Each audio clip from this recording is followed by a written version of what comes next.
huge knife-wielding Russian, a dead three-headed dragon, and the King of Prussia, embracing a cannon.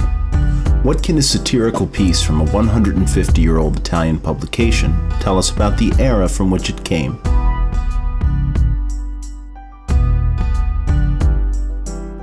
The 1870s were the continuation of a trend in Europe that saw a rise in imperialism and militarism among the empires that increasingly laid claim to the territory of the continent and the world. The time shortly after the turn of the decade was marked by the Franco-Prussian War, a conflict that would see the fall of the Second French Empire and the first ever unification of Germany, organizing the political entities that would clash nearly 50 years later in World War I. With that context in mind, one can understand why an anthropomorphic take on the relationships of countries and people in Europe would include scenes of violence, death, and bondage.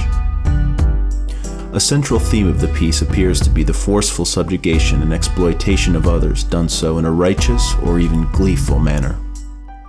Poland, for example, is represented as a woman clutching an anchor situated over her homeland, shackled to her three male neighbors, ostensibly Prussia, Russia, and Austria-Hungary.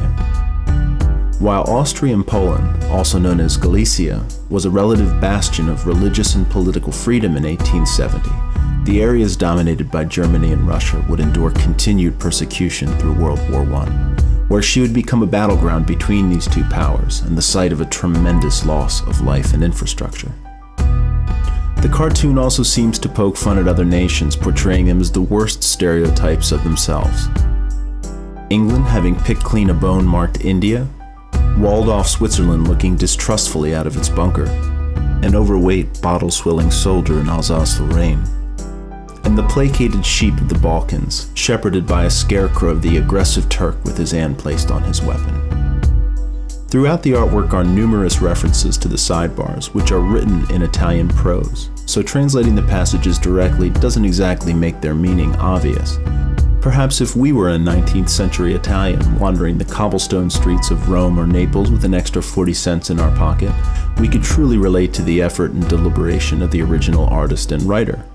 Still, the work communicates in real time the tension of the unstable grudges, alliances, and occupation that would eventually drive the continent into the Great War.